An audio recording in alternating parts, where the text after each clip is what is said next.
ഞാൻ മനസ്സിലാക്കി കൊടുത്തോളാം. ഇവിടെ കുറെ നേതാക്കന്മാരുണ്ടല്ലോ. എന്താ അംസാഖാന്റെ സ്ഥിതി? ടി കെ അംസാഖാന്റെ സ്ഥിതി എന്താ?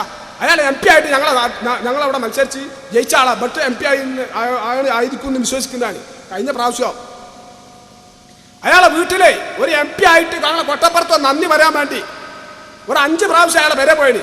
ബഹുമാനപ്പെട്ട സെയ്താൽ കുട്ടിയാക്ക അടക്കം വിളിച്ചു പറഞ്ഞിട്ട് അയാളെ വീട്ടിൽ പോയിട്ട് അയാൾ നമ്മളൊരു പൊതുയോഗം മാർക്സിസ്റ്റ് പാർട്ടിയെ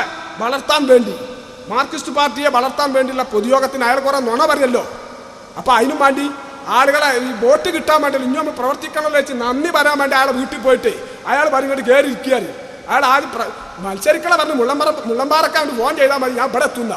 നമ്മളവിടെ പോയിട്ട് അയാൾ എന്താ പറയാരോ, ഇവിടെ കയറി ഇരിക്കുകയാണ്. നമ്മൾ കയറി ഇരുന്നാൽ എന്തിനാ വന്നു ചോദിച്ചു. പൊതുയോഗത്തിന് അംശാക്ക് എങ്ങനെ വരണം?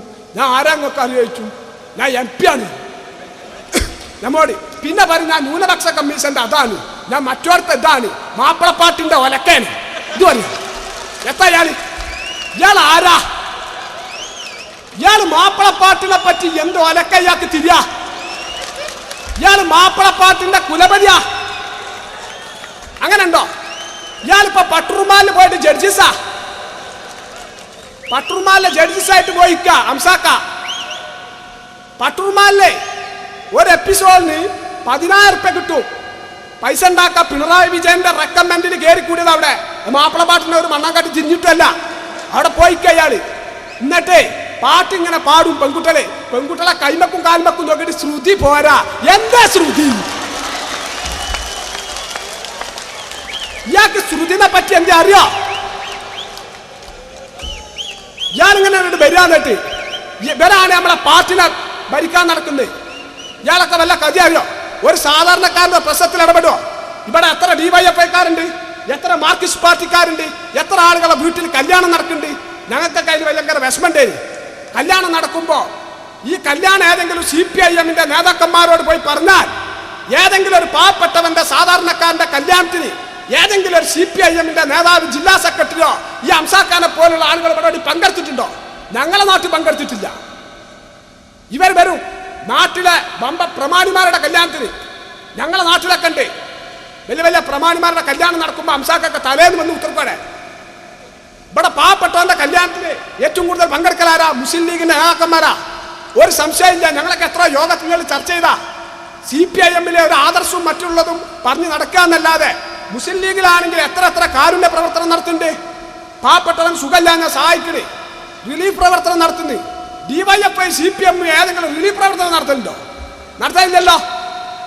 വെറും ഫണ്ട് പിരിവല്ലേ നിങ്ങളുടെ അടുത്തല്ലേ? DYFI ലോകത്തിൽ 2ാം സ്ഥാനത്താണല്ലോ. അടുപ്പാ 2ാം സ്ഥാനത്ത്.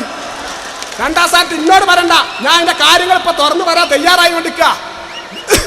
DYFI ഒരു 2ാം സ്ഥാനത്തല്ല. DYFIന്റെ മെമ്പർഷിപ്പ് ചേർത്തൽ എങ്ങനെ കൂടി കേട്ടോളേ. DYFIന്റെ മെമ്പർഷിപ്പ് ചേർത്തൽ 25 സഖാക്കളുള്ളവർക്ക് ഇവർ എന്ത് പറയാറിയോ? 200 മെമ്പർഷിപ്പ് ചേർത്തണം സഖാവേറി തിട്ടൂറായിട്ട് അടിച്ചേൽപ്പിക്കും. ഈ 25 മെമ്പർഷിപ്പ് ഉള്ളവർക്ക് എങ്ങനെ 200 ചേർക്കുക? അപ്പൊ സഖാക്കൾ എന്ത് ചെയ്യാറിയോ? ഒരു മെമ്പർഷിപ്പ് 2 റുപ്യ. അപ്പൊ 400 മെമ്പർഷിപ്പ്, 200 മെമ്പർഷിപ്പിന് 400 റുപ്യ ഉണ്ടാക്കിയാൽ മതി. ഒരു ദിവസത്തെ മണിക്കൂലി മതി. ഓനത് പേരെ കുത്തറിഞ്ഞിട്ട് സകല RSSകാരും BJPക്കാരും മുസ്ലിം ലീഗുകാരൻ്റെ ഒക്കെ പേരാണ്ട് എഴുതിട്ട് ഇതേ സഖാവേ 200 ചേർത്തിനാർ കൊണ്ടുകൊടുക്കും. അങ്ങനെ യൂത്ത് ലീഗ് ചേർത്ത് വെച്ചാൽ ലോകത്തിൽ 1ാം സ്ഥാനാവൂലേ? ഞങ്ങളെ കഴിഞ്ഞ കൊല്ലത്തെ DYFIയുടെ കൊണ്ടോട്ടി ബ്ലോക്ക് സമ്മേളനം ഇവിടെ ഐക്കരപ്പടി ഒരു സ്കൂളിൽ വെച്ചിട്ട്, ആ സ്കൂളിൽ മൊറയൂരിലൊരു സഖാവ് ചർച്ച പങ്കെടുത്തിട്ട് പറഞ്ഞ്, ഇങ്ങനെ തിട്ടൂറായിട്ട് DYFIയുടെ മെമ്പർഷിപ്പ് ചേർത്തണം എന്നൊക്കെ പറഞ്ഞ് ഞങ്ങളെ അടിച്ചേൽപ്പിച്ചാൽ ഈ കൊല്ലം തന്നെ ഞങ്ങൾ മെമ്പർഷിപ്പ് ചേർത്തത് കണ്ട അണ്ണാച്ചികൾക്കും ആസാമികൾക്കും BRF ഒക്കെ കൊടുത്തിട്ടാണ്. ഇനി ഞങ്ങളെ കൊണ്ട് ഇത് കഴിയൂല എന്ന് പറഞ്ഞ് ഇങ്ങനെയുള്ള മെമ്പർഷിപ്പേ ചേർത്താൻ പറ്റുള്ളൂ എന്ന് പറഞ്ഞു. ഇങ്ങനെയാണ് DYFIന്റെ മെമ്പർഷിപ്പ്. എന്നിട്ട് വലിയ യുവജന വിപ്ലവ പ്രസ്ഥാനം എന്ന് പറഞ്ഞ് നടക്കും. ഒരു യുവജന വിപ്ലവവും ഇല്ല ഇനി. എനിക്കറിയാം. അതുകൊണ്ട് വരിക DYFIക്കാരനോട് എനിക്ക് പറയാനുള്ള എന്താ? ഇപ്പൊ നോക്കിങ്ങളെ MSP school, Malappuram MSP school. ഞാൻ ഇപ്പൊ മിഞ്ഞാന്ന് പെരിന്തൽമണ്ണ ഈ പുലാമന്തോട് പ്രസവിച്ചപ്പോൾ അവിടെ മിഞ്ഞാന്ന് വിജയരാഘവനൊക്കെ വന്നിട്ട് ഇന്നൊക്കെ ഈ കൊട്ടപ്പുറത്ത് ഈ അംസാക്ക പറഞ്ഞല്ലോ, കൊട്ടപ്പുറത്ത് ഒരു ബലാൽ ഇറങ്ങിന്. ഞാൻ ആളെ കണ്ടിട്ടും കൂടില്ല. നമീമത്ത് പറഞ്ഞ് വെറ്റാന്നൊക്കെ പറഞ്ഞായിരുന്നു. അയാൾ ഇന്നെ കണ്ടിട്ടില്ലെങ്കിൽ അയാൾ നല്ല ബോധത്തിൽ വരെ ഉത്തർക്കുണ്ടാവില്ല. ഈ MSP സ്കൂളില് MSP സ്കൂളിൽ ഈ MSP സ്കൂളിൽ ഇപ്പൊ ഈ 5 കൊല്ലം ഭരണത്തിന്റെ ഇടയ്ക്ക് ഒരു ഉറുപ്പി കൊടുക്കാതെ ആരൊക്കെ അവിടെ ടീച്ചർമാരായിട്ട് കയറ്റിയതെന്ന് സഖാക്കൾ കേട്ടോളി. അംസാഖാന്റെ മരുമകളെ ഞാൻ പേരിട്ടല്ലേ പറഞ്ഞേ, ഇല്ലെങ്കിൽ ഇന്ന ബാക്കി നോട്ടീസ് അയക്കേ ഞാൻ വെട്ടിക്കൊന്നാലും ഇന്നാൾ പ്രശ്നമില്ല. അംസാഖാന്റെ മരുമകളെ അവിടെ സ്കൂളിൽ ടീച്ചറായി കയറ്റിക്ക. DYFIയുടെ ജില്ലാ സെക്രട്ടറി VP അനിലിന്റെ ഭാര്യനെ ടീച്ചറായി കയറ്റിക്ക. വിജയരാഘവ് MP പെങ്ങളെ പെരിന്തൽമണ്ണ ഏരിയ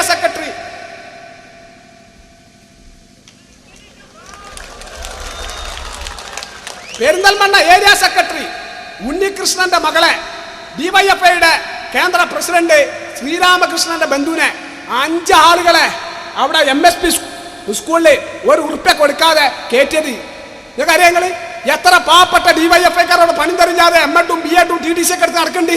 ഏതെങ്കിലും സാധാരണക്കാരനെ അവർ കയറ്റിയോ? അംസാഖാന്റെ മരുവാളക്കാരെ കയറ്റിയായിരുന്നില്ലെങ്കിൽ ഇത് അന്വേഷിച്ചു നോക്കി സഹാക്കളെ.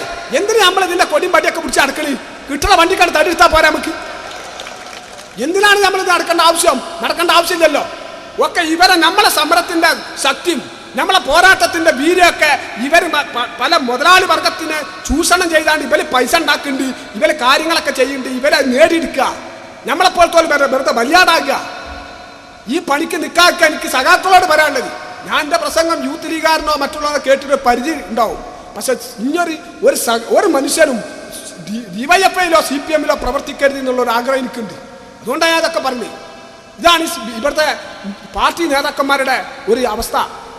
ഇതിനെതിരെ വർത്തമാനം പറയുമ്പോൾ, ഇതിനെതിരെ ശബ്ദിക്കുമ്പോൾ എങ്ങനെ പാർട്ടി വിരുദ്ധരാകുക, ഇതിനെതിരെ പോരാടുമ്പോൾ എങ്ങനെ പാർട്ടി വിരുദ്ധരാകുക, എന്നിട്ട് പാർട്ടി വിരുദ്ധരായിട്ട് ആളുകളെ പുറത്താക്കുക. ഇതല്ല ഇവിടെ നടക്കുന്നത്. ഇപ്പൊ VS-ന്റെ വകുപ്പ് ഏതെങ്കിലും സഖാക്കൊക്കെ അറിയോ? ആലോചിച്ചേക്ക്. VS-ന് വകുപ്പുണ്ടോ ഇവിടെ? കൂടെയുള്ള ലീഗാർക്ക് അറിയോ?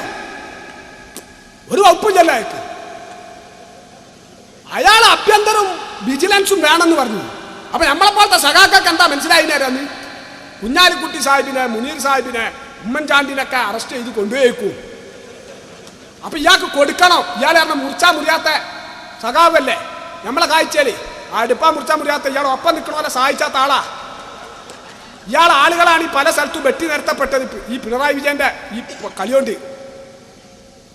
ഇയാൾക്ക് ഏതെങ്കിലും വകുപ്പുണ്ടോ? ഇയാൾ വിജിലൻസും ആഭ്യന്തരമൊക്കെ ചോദിച്ചു. ഈ വിജിലൻസും ആഭ്യന്തരമൊക്കെ ചോദിച്ചപ്പം അയാൾക്ക് വിജിലൻസും ആഭ്യന്തരം കൊടുക്കാഞ്ഞത് ആരാ? കുഞ്ഞാലിക്കുട്ടി സാഹിബാ? അല്ലല്ലോ. Communist party of India Marxist പാർട്ടിയുടെ മുഖ്യമന്ത്രി VS അച്യുതാനന്ദന് ആഭ്യന്തരം വിജിലൻസ് കൊടുക്കരുത് എന്ന് പറഞ്ഞത് ആരാറിയോ? Communist party of India Marxist പാർട്ടിയുടെ നേതാക്കന്മാരായ പിണറായി വിജയൻ കോടിയേരിയ. അത് എന്താ അറിയോ? ഇപ്പോഴാണ് നമുക്ക് മനസ്സിലാണ്. കുഞ്ഞാലിക്കുട്ടി സാഹിബിന് മറ്റുള്ളവരെ അറസ്റ്റ് ചെയ്യാനല്ലാന്ന് ഈ പിണറായിനും കോടിയേരിന്റെ ഉള്ളിലാണ് കൊണ്ടുപോയാല്. പിന്നെ കിളിരൂര് കേസിലെ VIP ഉണ്ടല്ലോ, അത് ആരാ? ഈ കോടിയേരിന്റെ ശ്രീമതിന്റെയും ഇവരൊക്കെ മക്കൾ തന്നെ. അതുകൊണ്ടാ കൊടുക്കാഞ്ഞത് അയാൾക്ക്. അല്ലാതെ നമ്മുടെ UDF-ന്റെ നേതാക്കന്മാരെ ഉള്ളിക്കിടലാണെങ്കിൽ അത് അജണ്ട പെട്ടല്ലേ CPM-ന്റെ കൊടുക്കണ്ടേ? എന്തുകൊണ്ട് കൊടുത്തില്ല കമ്മ്യൂണിസ്റ്റ് പാർട്ടിയുടെ മുഖ്യമന്ത്രിക്ക്? നിങ്ങൾ പരിശോധിച്ചു നോക്കി. എന്നിട്ട് അയാൾ ഒരു വകുപ്പില്ലാതെ മേപ്പട്ടും കീപ്പട്ടും നോക്കി നടക്കുക. അതല്ലേ ഇവിടുത്തെ ഭരണം? ഇതിനൊക്കെ വേറെ വർത്താനം പറയണ്ടേ? നമ്മളൊക്കെ എന്താ പുറത്തിറങ്ങിയാൽ CPM-മാരാണ് വേറെ വർത്താനം നമ്മളെ തൊള്ളേന്നൊക്കെ വരിക. ഇത് മുസ്ലിം ലീഗിന്റെ പേര് ഉപയോഗിച്ചിട്ട് പറയാൻ പറ്റില്ലല്ലോ.